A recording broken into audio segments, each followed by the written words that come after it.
राधे राधे। कार्तिक महत्म्य का 11वां अध्याय, जिसको जप कर जीव हो भव सागर से पार। 11वें अध्याय का कमल करे विस्तार। एक बार सागर पुत्र जालंधर अपनी पत्नी वृंदा सहित असुरों से सम्मानित हुआ सभा में बैठा था। तभी गुरु शुक्राचार्य का वहां आगमन हुआ। उनके तेज से सभी दिशाएं प्रकाशित हो गई। गुरु शुक्राचार्य को आता देखकर सागर पुत्र जालंधर ने असुरों सहित उठकर बड़े आदर से उन्हें प्रणाम किया। गुरु शुक्राचार्य ने उन सबको आशीर्वाद दिया।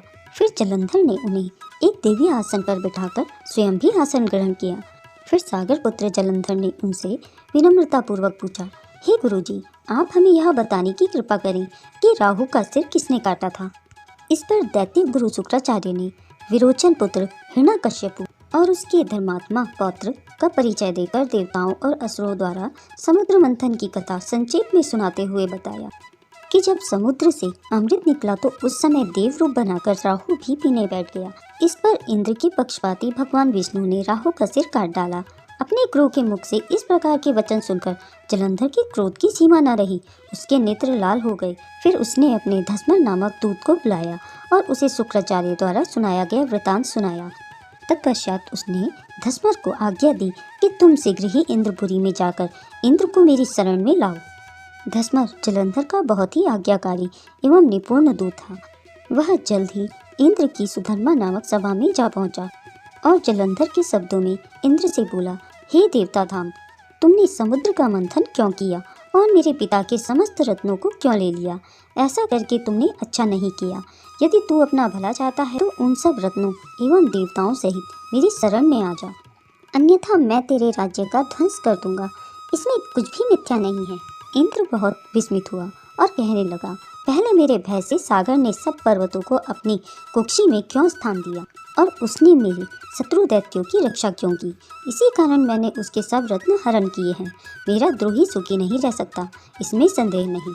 इंद्र की ऐसी बात सुनकर वह दूत शीघ्र ही जालंधर के पास आया और सब बातें कह सुनाई।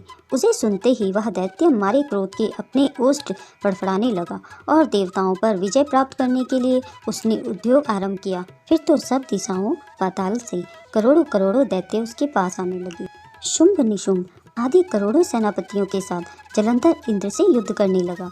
शीघ्र ही इंद्र ने नंदनवन में उसने अपनी सेना उतार दी। वीरों की शंख ध्वनि और गर्जना से इंद्रपुरी गूंज उठी। अमरावती छोड़ देवता उससे युद्ध करने चले। भयानक मारकाट हुई। असुरों के गुरु आचार्य शुक्र अपनी मृत संजीवनी विद्या से और देवगुरु बृहस्पति द्रोणगिरि से औषधि लाकर जिलाते रहे। इस पर जालंधर ने क्रुद्ध होकर कहा कि मेरे हाथ से मरे हुए देवता जी कैसे जाते हैं। जिलाने वाली विद्या तो आपके पास है। इस पर शुक्राचार्य ने देवगुरु द्वारा द्रोणाचार्य से औषधि लाकर देवताओं को जिलाने की बात कह दी। यह सुनकर जालंधर और कुपित हो गया। फिर शुक्राचार्य जी ने कहा, यदि शक्ति हो तो द्रोणगिरि को उखाड़कर समुद्र में फेंक दो, तब मेरे कथन की सत्यता प्रमाणित हो जाएगी। इस पर जालंधर कुपित होकर जल्द ही द्रोणगिरि पर्वत के पास पहुंचा और अपनी भुजाओं से पकड़कर द्रोणगिरि पर्वत को उखाड़कर समुद्र में फेंक दिया। यह तो भगवान शंकर का तेज था। इसमें जालंधर की कोई भी विचित्रता नहीं थी। तत्पश्चात यह सागर पुत्र युद्ध भूमि में आकर बड़े तीव्र गति से देवताओं का संहार करने लगा। जब द्रोणाचार्य जी औषधि लेने गए तो द्रोणाचल को उखड़ा हुआ शून्य पाया।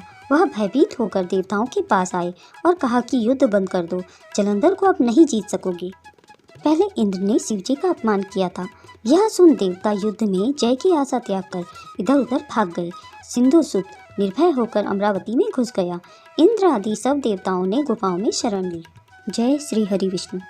मित्रों, अगर यह कथा आपको अच्छी लगी हो तो इसे लाइक और शेयर करें और अगर आप मेरे चैनल में नए हो